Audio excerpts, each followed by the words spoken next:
떨어져 선물 전화도 보내고 있었는데 이거 참 정대문을 들이받아 정대문이 완전히 무너져. 얘네 왜 아빠 저는 소개해요? 넘어갔고. 어? 얘네 왜 아빠 소개해요? 아빠 소개한다고? 이유가 뭐예요? 뭔 소리? 아빠 소개 아빠가 아소. 왜 아소해? 니마. 왜 아소해? 자, 읽습니다. 우리 설명하고서 같이 이야기를 하도록 할게요. 알겠어요. 자, 원고지라고 하는 작품입니다. 이거 어디 읽었어요? 단표 읽으시든지 설명 들어보시고 보시면 되겠습니다. 이근삼이라고 하는 사람의 작품이고요. 이 원고지 같은 경우에는 우리가 극갈래라고 하는 갈래에 속해 있어요. 자, 극갈래 뭐였는지 기억하시니? 연극 극장 갈래. 극장에서 극장 연극을 하는 갈래. 극갈래는 일단 기본적으로 서술자가 없어요. 서술자가 없이 대화 그리고 행동만으로 이야기를 보여주는 갈래였다 라고 이야기를 해볼 수 있습니다. 그래서 서사갈래랑 조금 비슷하기는 한데 서술자가 없고 이 대화와 행동을 보여줘가지고 이제 이야기를 전개시킨다고 좀 생각을 해주시면 될 것 같아요. 그 외에는 이제 뭐 서사갈래랑 좀 비슷합니다. 갈등이 중시된다든지 인물이나 사건, 배경 이런 것들이 등장을 한다든지 이 극갈래에 속하는 애들이 뭐 대표적인 작품은 희곡 그리고 시나리오 이렇게 있었죠. 우리 극갈래 본 적 있었나? 알죠? 한 번도 안 봤었나? 그래. 근데 나 설명을 왜 했던 것 같지? 난소공은 아니잖아. 난소공은 언니 아닌데 그 난소공이 뭐 극으로 나오긴 하긴 했어. 자, 희곡은 연극의 대본이고요. 시나리오는 영화, 드라마의 대본입니다. 이것도 전에 원고지 할 때 해주신 것 같은데. 맞아. 그거 할 때 했나 봐. 제가 그때 등장인물도 싹 다 정리했었어요. 왜 나만 안 했어? 기억 잘 못하잖아. 네. 없었던 사람들도 있고 왜 없었어? 없었어. 영화, 드라마의 대본입니다. 그리고 기본적인 이제 내용들 같은 경우에는 뭐 처음에는 해설로 이루어져 있고요. 그리고 대사, 지시문 다시 써봐. 정도로 이루어져 있습니다. 해설은 뭐 앞에 등장인물을 소개하거나 기본적인 배경들, 무대의 모습들을 이야기해주는 부분이고요. 대사 같은 경우에는 등장인물들이 이야기를 해주는 부분이죠. 그리고 지시문 같은 경우에는 어떤 것들이냐면 대체적으로는 가로를 치고서 이제 등장인물들의 몸짓이나 아니면 감정들을 표현을 한다든지 아니면은 무대의 효과들을 이야기를 할 때 지시문이라고 이야기를 합니다. 괄호가 없기도 해요. 근데 대체적으로 괄호가 많이 등장을 합니다. 뭐 간단하게 뭐 극갈래는 이렇게만 보시기로 하고요. 내용을 보도록 할게요. 그래서 우리는 원고지라고 하는 희곡 작품, 연극의 대본을 한번 보게 되는 건데요. 이 원고지 같은 경우에는 그냥 일반적인 극이라는 조금 거리가 있어요. 원래 일반적인 연극이라고 하면은 이야기에 뭔가 흐름이 있고 갈등이 있고 그렇잖아. 근데 이 원고지 같은 경우에는 좀 부조리 극이라고 이야기를 해서 그런 일반적인 극, 뭔가 사실적인 내용들이랑은 좀 거리가 멉니다. 그래서 이 원고지에서 보여주고자 하는 것은 뭐냐면 우리 현대사회에 뭔가 획일화된 기계적인 일상.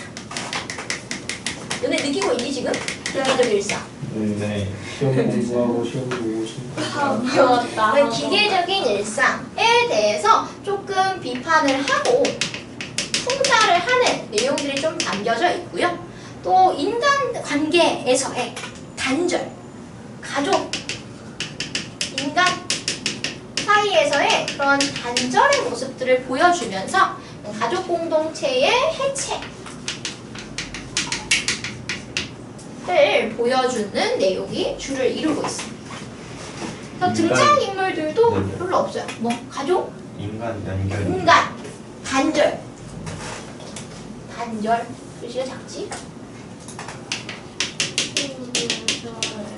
단절되면서 해체되는 내용. 기본적인 등장인물들을 일단 간단하게 봐볼게요. 등장인물, 교수, 처가 뭐야? 안에. 아내, 장남, 장녀, 감독관, 천사, 이렇게 됩니다. 그래서 4명의 가족이죠. 일반적인 가족 구성인 것 같아요. 근데 요즘은 뭐 한 명, 자식이 한 명 낳는 사람들도 많지만 대체적으로 2 정도는 낳는 것 같더라고요. 그래서 4인 가족, 일반적인 4인 가족의 모습을 가지고 있어요. 근데 우리 대체적으로 등장인물 하면은 이름이 나오잖아요. 그죠? 근데 얘는 이름이 나왔어? 안 나왔어? 안 나왔어. 우리 이름 같은 걸 뭐라고 하냐면 고유명사라고 합니다. 예전에 명사, 고유명사, 보통명사 했던 거 기억하시니? 네. 고유명사는 예림, 제 이름이 예림이죠. 그런 것들. 아주 하나만 가지고 있는 그런 것들. 이름 같은 것들을 고유명사라고 합니다. 서울, 대한민국 이런 것들이에요. 근데 이런 애들, 교수, 처, 장남 이런 것들을 뭐라고 하냐면요. 보통명사라고 합니다. 보통명사. 그리고 얘는 이름도 없는 익명의 보통명사라고 얘기를 할 수 있어요. 보통명사 같은 경우에는 특정 하나만 가리키는 게 아니라 전체 대상들을 가리키는 거예요. 의자라고 하면은 딱 하나만의 의자를 얘기하는 게 아니잖아요.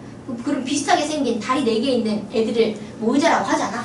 그런 애들이 보통명사라고 생각하시면 돼요. 그래서 얘 같은 경우에는 익명의 보통명사를 사용하고 있는데 여기에도 좀 의미가 있기는 합니다. 어떤 내용들이 조금 있게 되냐면요. 첫 번째로 이야기할 수 있는 건 뭐냐면 개성이 없는 거야. 이름이라고 하는 거는 개성이죠. 그래서 좀 특이한 이름을 가진 애들도 있잖아. 뭐 제 친구 중에는 이슬이라는 애도 있었어요. 뭐 그리고 또 이름이 하현진이야. 그 걔네 가족들도 다 하뭐뭐로 다. 너무 실명을 최하현진이라고 이렇게. 그 좀 이름하기 근데 최씨인데 이름이 하현진이에요. 제갈 하연지. 근데 얘는 너무 특이해가지고 오해만 뭔가 어디에 밝혀지면 큰일 났는데 아무튼 근데 개성을 이야기해주고 있는 건데 이런 익명의 보통 명사는 개성이 없다. 개성이 없는 유형화된 그냥 이런 인물 정도로 이야기를 해주는 거예요. 개성 없는 유형화된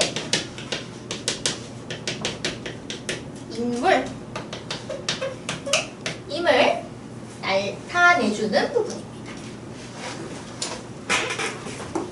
유형화된 인물.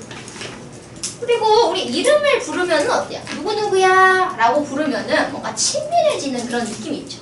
그리고 뭐 연인 사이나 아니면 가족 사이에 별명을 지어서 부르기도 하잖아요. 왜냐면 그런 것들은 유대감을 나타내는 거거든요. 근데 익명의 보통명사, 이를 부르지도 않아. 이런 것들은 뭐냐면 요 가족들 간에 유대감이 없다라고 하는 것을 보여주는 거예요. 가족 간에 유대감 상실 그리고 거리감을 보여주는 부분들이 있습니다.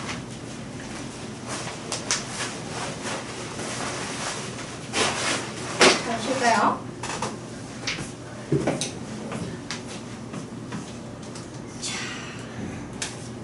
그래서 기본적으로 이 이름에 대한 등장인물에 대한 내용들은 살펴봤고요. 이 안에서 이 등장인물들에 대한 내용들을 소개해줘요. 그래서 간단하게 보시면서 내용을 봐보도록 합시다.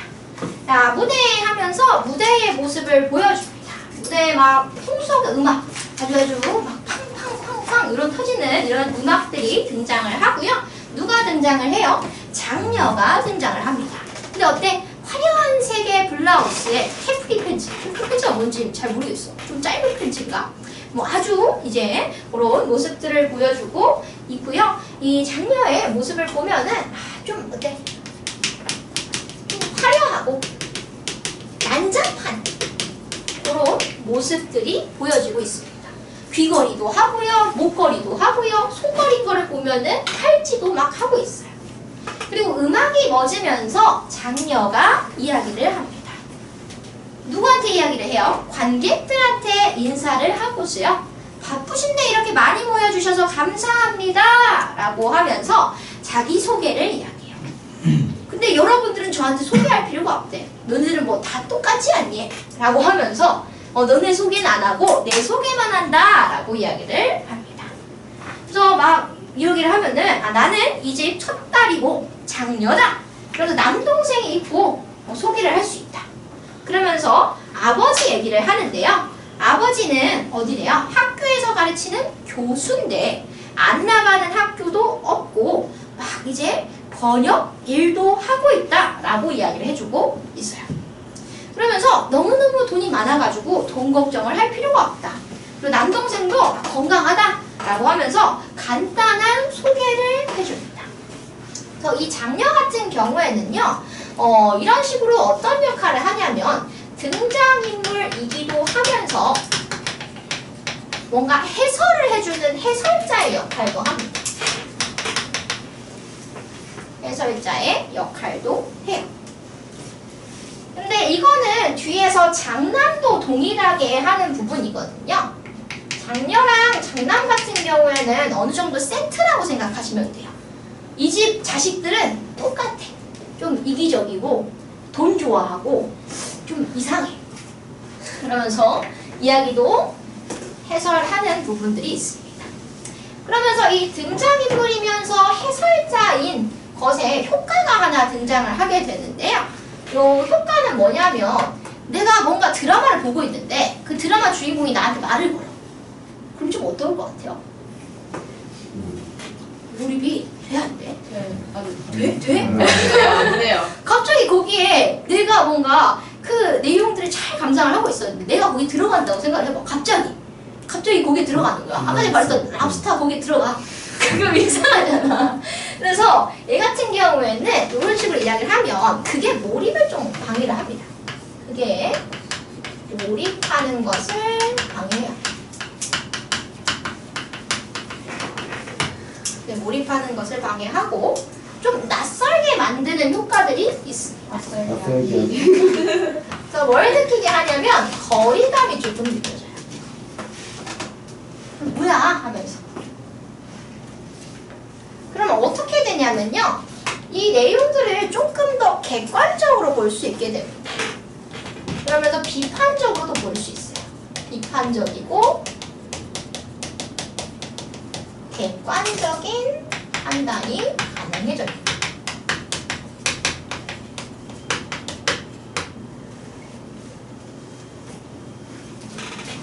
그래서 여기에서 원하고자 하는 거는 얘네 너무 몰입하지 말고 이 내용 자체에 들어가서 막 빠져들어가지고 여기 뭐 감정을 이입하고 그런 게 아니라 이 상황을 좀 객관적으로 봐봐. 이게 정상적이지 않잖아. 좀 이상하잖아. 라고 하는 것을 보여주고자 이런 해설자의 역할을 집어넣었다라고 생각을 좀 해주시면 될 것 같아요.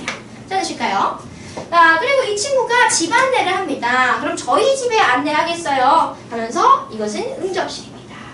하면서 무대의 모습들이 등장을 합니다. 근데 무대의 모습이 어떠냐 하면은요. 소파가 어떻대? 소파가 원고직한 그대로야. 소파도 원고직. 뭐도 원고지야? 벽도 원고지야. 벽도 원고지. 무늬도 원고지. 라고 이야기를 합니다. 근데 제목도 원고지잖아. 이 원고지는 좀 뭘 의미하는지를 생각을 해봐야 돼. 자, 원고지라고 하는 거는 우리가 원고를 쓸 때 그 칸이 이렇게 있는 모양을 가진 종이라고 할 수 있겠죠. 요 양식은 다 동일하다고 할 수 있겠죠. 뭔가 다른 게 있을까? 아니죠. 요거는 뭐 여기에 몇 페이지에 몇 글자가 딱 들어가게 설정이 되어 있는 거라고 생각하시면 돼요. 그럼 이 원고지라고 하는 거는 다른 게 없어. 다 똑같아. 그래서 뭔가 획일화되고 뭔가 규정이 다 되어 있고 규격화되고 이런 것들을 보여준다고 생각하시면 됩니다. 그러니까 여기서 보여주고 싶은 거는 그런 규격화가 된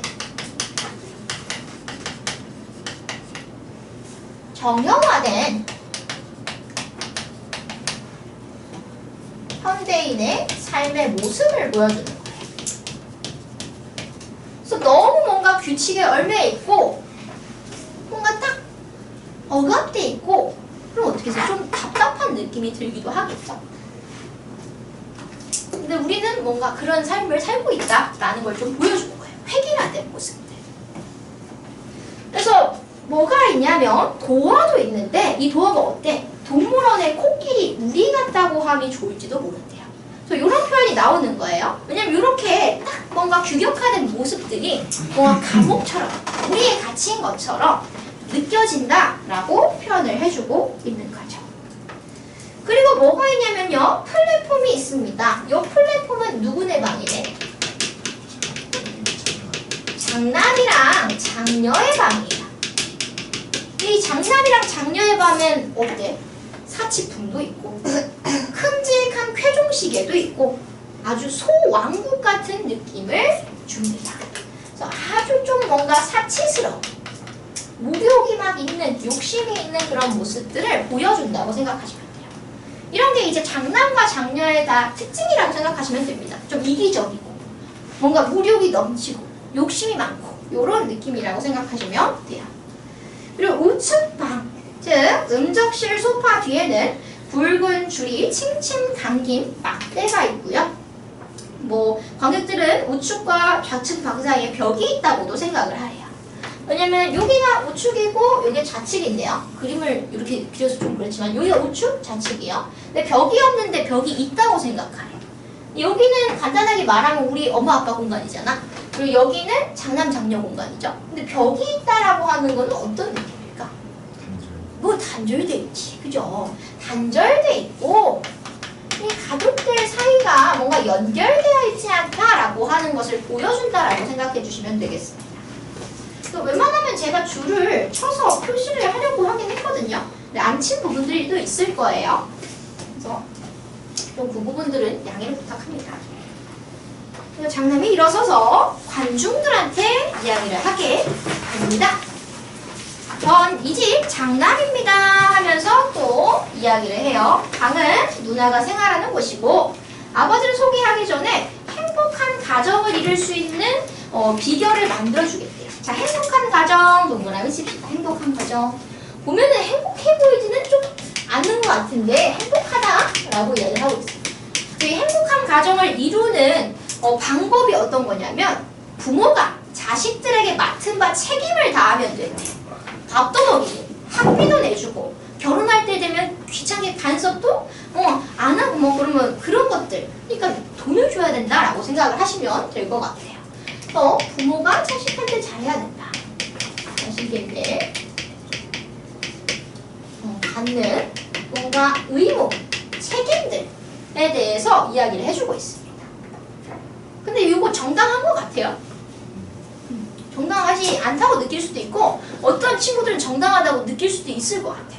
왜냐면은 제 사촌 동생 중에서 이제 한 20살이 됐거든요. 거의 20살이 됐는데 그냥 엄마 집에서 살거든. 근데 엄마 집에서 사는데 엄마 집이니까 밥 먹는 거 돈 안 내도 돼. 그리고 사는 것도 돈 안 내도 돼. 근데 엄마가 빨래는 다 해줘. 자기가 돈 벌기는 하거든요. 근데 생활비를 왜 줘야 되는지 모르겠대요. 그런 친구들도 있을 수 있거든요. 그죠? 나도 그랬어. 난 예전에 어렸을 때는 엄마가 내 밥을 안 챙겨주면 좀 눈물이 나서 눈물을 막 흘렸어. 아 진짜 엄마가 우리 밥을 안 챙겨주나. 엄마는 밥 챙겨줘야 되는데 어렸는데 그죠? 어려서 그랬었어요. 근데 아무튼 이 친구는 좀 이기적인 인물이다라고 생각을 해볼 수 있습니다. 장남 같은 경우에는 이기적인 인물이다라고 하는 것을 보여주는 부분이라고 할 수 있어요. 자, 그리고 뭐라고 하냐면요. 아버지가 돌아올 것인데 아버지는 늘 쾌활한 얼굴에다가 발걸음은 참새처럼 가볍다라고 이야기를 해주고 있습니다. 아버지의 모습이 어떻게 쾌활하고요.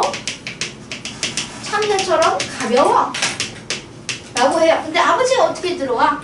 졸음이 오는 지루한 음악과 더불어서 도어가 무겁게 열리면서 교수가 등장합니다. 좀 가벼운 것 같아? 가볍지가 않죠? 요 모습을 보면요. 이 아버지의 실제 모습과는 어울리지가 않아요. 근데 이 내용들이 계속 등장합니다. 이 아버지에 대해서 장남은, 그러니까 자식들은 잘 몰라. 정확하게 알지 못하고 다 반대로 말해요. 그래서 요거에 대한 표현법은 옆에다가 다시 정리를 하도록 할게요. 그리고 이 교수가 등장하는데 뭘 입고 있어요? 양복이 원고지를 덧붙여 만든 것처럼 원고직한 투성입니다. 원고지 양복을 입고 있어요. 원고지 양복. 이 원고지 양복이 의미하는 거는 이 아버지의 신분이 뭐다? 번역가다 라고 하는 것을 알려주기도 하고요. 이 사람의 일상을 보여주기도 해요. 일상이 어때? 그냥 별거 없어. 그냥 획일화되고 개성 없고 그냥 맨날 똑같고 이런 삶을 지내고 있다 라고 생각을 좀 해주시면 될 것 같아요. 손에는 그리고 큼직한 낡은 가방을 들고 있고요. 허리에 뭘 두르고 있냐면 쇠사슬을 두르고 있습니다. 근데 이거 실제로 우리가 쇠사슬을 두르고 다니는 사람 본 적 있어요? 없죠? 실제 모습이랑 달라요. 그래서 이런 것들도 조금 부조리극의 특징 중에 하나라고 생각하시면 돼요.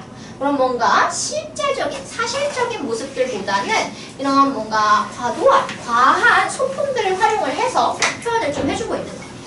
이 쇠사슬은 뭐냐면 당연하게도 뭔가 묶어놓는 그런 존재라고 생각하시면 돼요. 억압.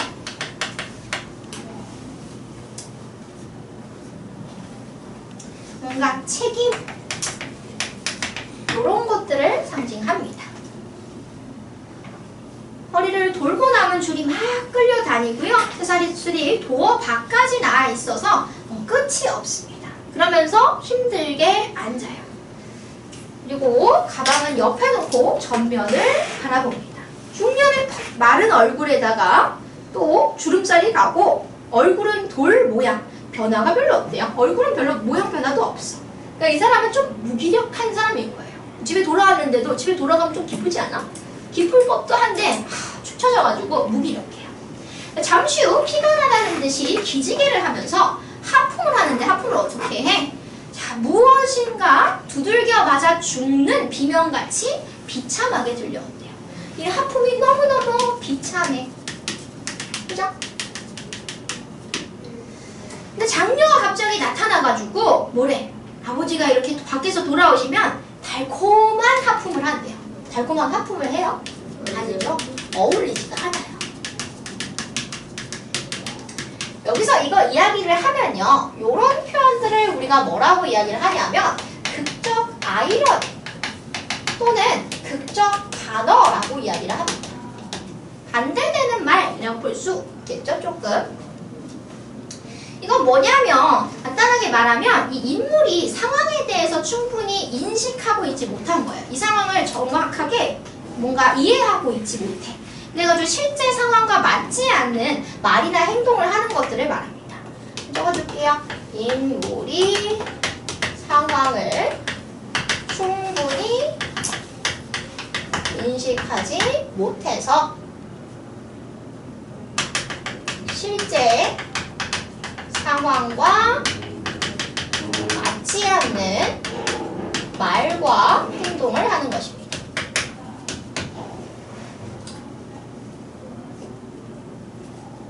그러면 이런 극적 아이러니, 극적 반어를 보여주는 이유 같은 경우에는 무엇이냐라고 하면은 이런 가족들 간의 단절, 가족 간들의 뭔가 소통이 부재하는 것들, 그런 것들을 어느 정도 보여준다고 생각하시면 되겠습니다. 그래서 우리가 참 많이 남았는데 시간이 모자라요. 영상을 보내도록 하겠습니다. 너 이거 지우개 가져. 아니에요. 나 저 많아. 안 가지고 싶어? 네.